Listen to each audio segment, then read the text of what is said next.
Non. Bonjour, bonjour, c'est Kadid Kita. Dans cette vidéo, vous pouvez voir moi en train de dessiner mon manga et vous pouvez aussi écouter mes commentaires qui parlent sur des mangas.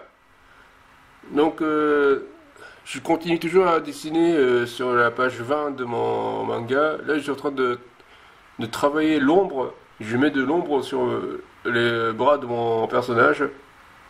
Ouais. Donc, voilà, donc, je suis mon personnage devient de plus en plus noir, hein. Ouais. Et ce personnage, il est en train de s'électrocuter, donc il va y avoir comment dire, une fort contraste de l'ombre et de lumière.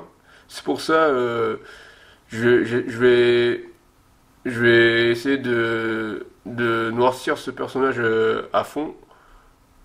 Voilà. Voilà. Donc c'est ce que je suis en train de faire sur cette vidéo.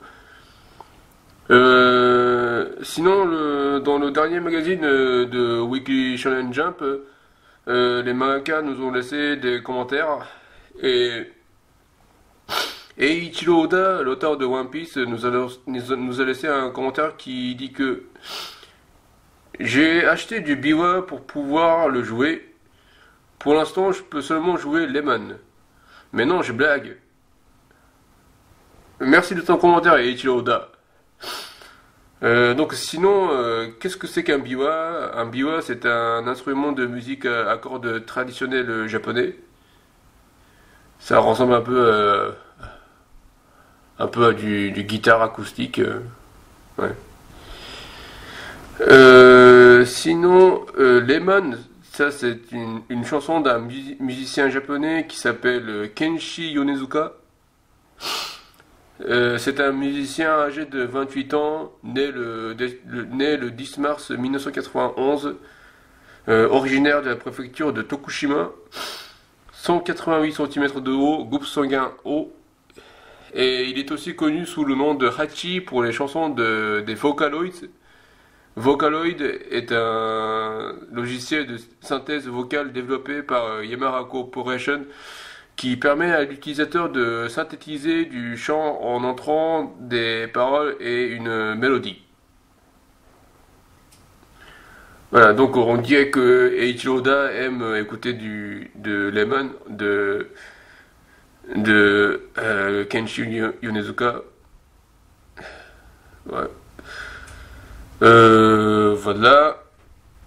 Sinon sur ma vidéo, je suis toujours en train de dessiner sur l'ombre de mon personnage. Donc j'utilise toujours la règle nuageux. Hmm. J'essaie de faire attention au volume. J'essaie de montrer les volumes à travers les traits.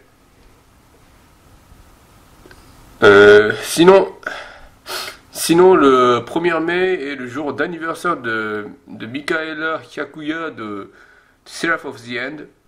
Donc, Seraph of the End est un manga shonen dark fantasy dessiné par Takaya Kagami, illustré par Yamato Yamamoto, avec le storyboard de Daisuke Furuya. Il est publié depuis septembre 2012 dans le magazine Jump Square et 18 tomes sont sortis pour l'instant au Japon.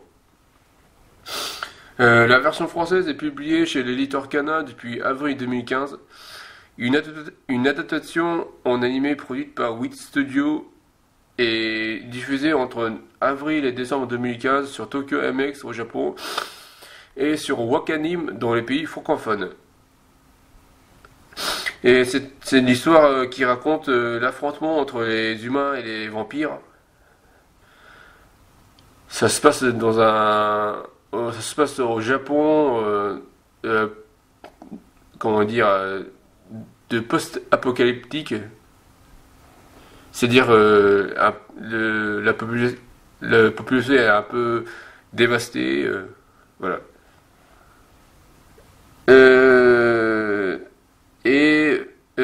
Mikaela Hyakuya c'est le deuxième protagoniste de l'histoire. Le premier protagoniste c'est Yuichiro Hyakuya. C'est un guerrier qui bat contre les vampires. Et Mikaela Hyakuya, c'est la personne la plus proche de Yuichiro. Et le protagoniste et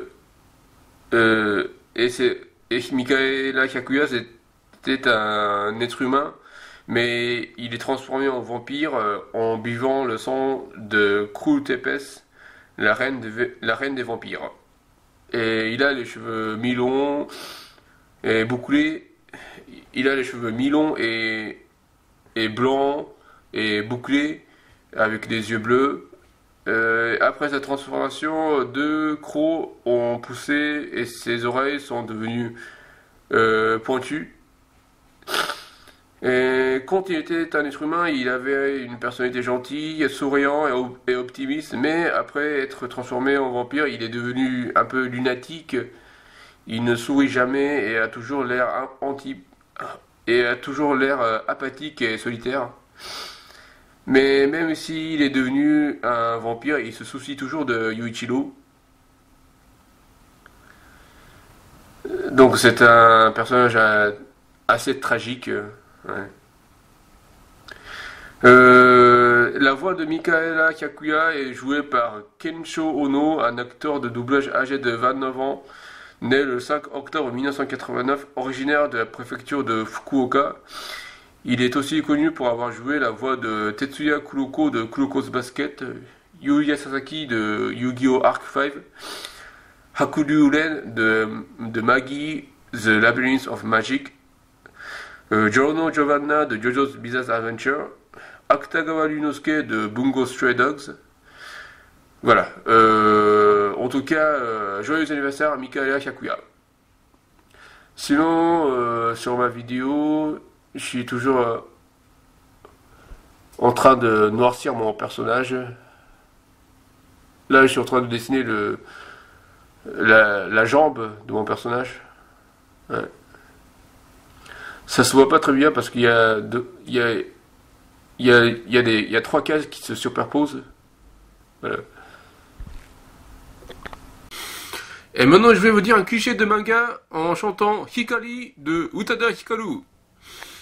どんな時だってたった一人で運命忘れて生きてきたのに突然の光の中目が覚める真夜中に静かに出口に立て暗闇に光を打て今時約束なんて不安にさせるだけかな願いを口にしたいだけさ家族にも紹介するよきっとうまくいくよどんな時だってずっと二人でどんな時だってそばにいるから君という光が私を見つける真夜中にうるさい通りに入って運命の仮面を取れ先読みのしすぎなんて意味のないことはやめて今日は美味しいものを食べようよ未来はずっと先だよ僕にもわからない完成させないでもっと良くしてワンシーンずつ撮っていけばいいから君という光が私のシナリオ映し出すもっと話そうよ目前の明日のこともテレビ消して私のことだけを見ていてよどんなに良くたって信じきれないねそんな時だってそばにいるから君という光が私を見つける真夜中にune fille devient mignonne quand elle enlève ses lunettes. Voilà. Donc c'est plutôt un cliché qu'on voit surtout dans un manga shoujo. Voilà. Donc c'est tout pour aujourd'hui. Merci beaucoup. Veuillez me suivre sur mon Twitter. L'adresse est @KittyStation et veuillez lire mon manga sur Manga Draft. Merci beaucoup. Sayonara.